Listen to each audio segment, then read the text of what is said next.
Uno de los casos más familiares y cotidianos de un movimiento con aceleración constante es el de los cuerpos que caen hacia la Tierra en la cercanía de su superficie. Todos sabemos que si tengo algo en la mano y lo suelto, ese objeto cae. No es necesario que lo tire hacia abajo. Solo con soltarlo, algo que estaba quieto con velocidad inicial 0, unos instantes después, durante su caída, tiene una velocidad que no es 0. Observamos que hubo un cambio de velocidad, es decir, ese objeto se aceleró. La aceleración que experimenta el cuerpo se denomina aceleración de la gravedad, tiene dirección vertical y su sentido es hacia abajo. Se dirige hacia el centro de la Tierra. Su magnitud o módulo aproximadamente es 9,8 metros sobre segundo cuadrado. Se dice que los cuerpos, objetos en movimiento bajo la influencia de la gravedad están en caída libre. Estamos en presencia de un movimiento rectilíneo uniformemente variado, es decir, un movimiento acelerado.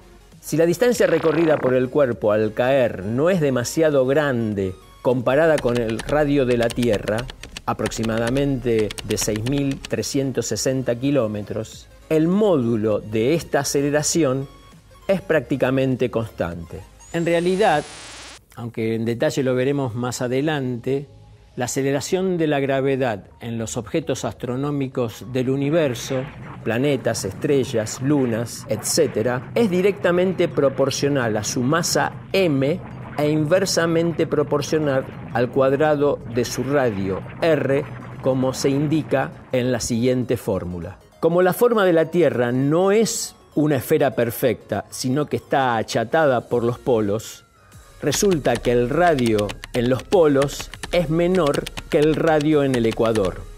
Por lo tanto, esto hace que la gravedad en el ecuador, G, sea igual a 9,78 metros sobre segundo cuadrado, mientras que G en los polos es igual a 9,83 metros sobre segundos cuadrados.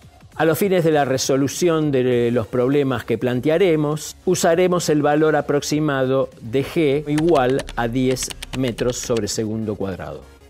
El movimiento de caída libre es en la mayoría de los casos muy similar al movimiento de caída real de los cuerpos. En física es usual realizar ciertas aproximaciones a los efectos de entender y resolver más fácilmente los problemas. Nos queda claro que si estamos estudiando la caída de una hoja de papel, despreciar la resistencia del aire no será una buena aproximación. Se observa en esta demostración que la resistencia del aire afecta notablemente la caída del papel. Sin embargo, si hacemos un bollo con esa hoja de papel y se repite el experimento, veremos que la bola de boliche y el bollo de papel, soltados desde la misma altura, caen simultáneamente con la misma velocidad. Comprobando en esta segunda demostración que al hacer un bollo, la aproximación de despreciar la fricción del aire con el papel es bastante buena.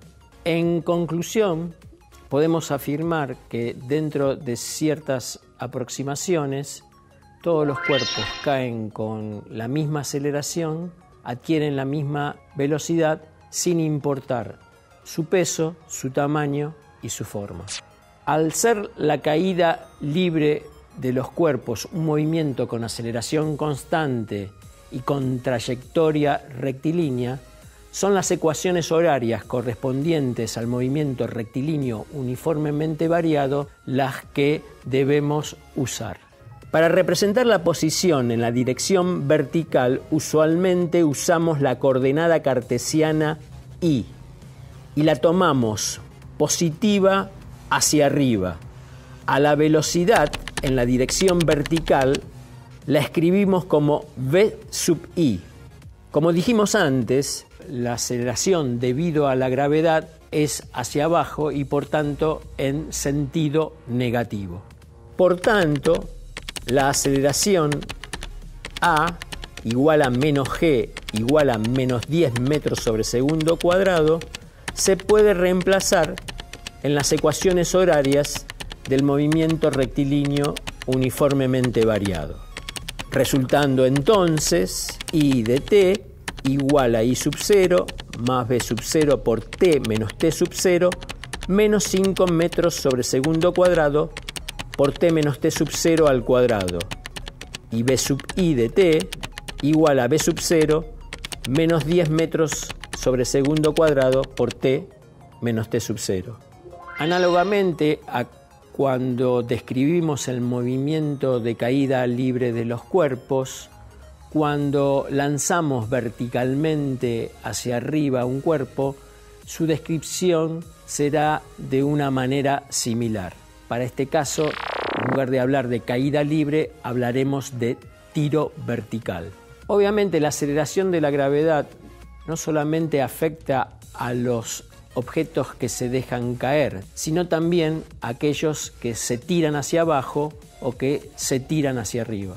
Un cuerpo que se tira verticalmente hacia arriba está sometido a la aceleración de la gravedad, que siempre, como dijimos anteriormente, tiene la dirección vertical y apunta en el sentido hacia abajo.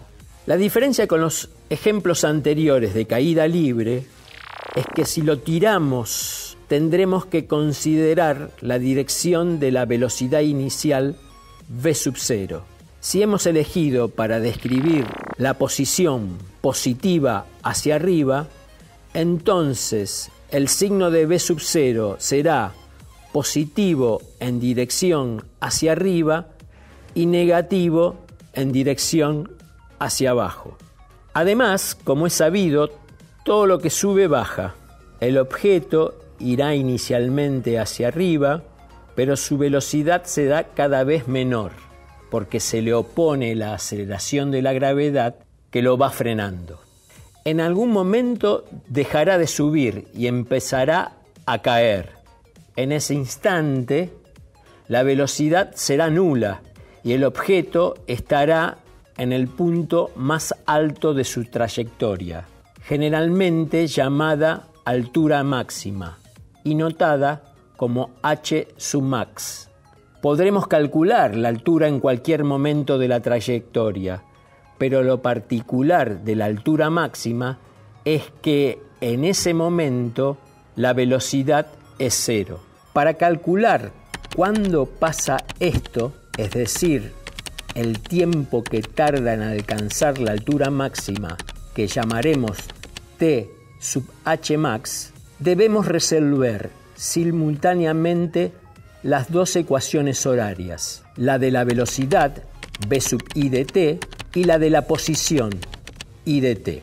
Entonces, igualando v sub I de t a 0, hallamos t de h máximo y reemplazando ese tiempo en la ecuación de la posición, es decir, I de t de h máximo, hallaremos la altura máxima, es decir, h max.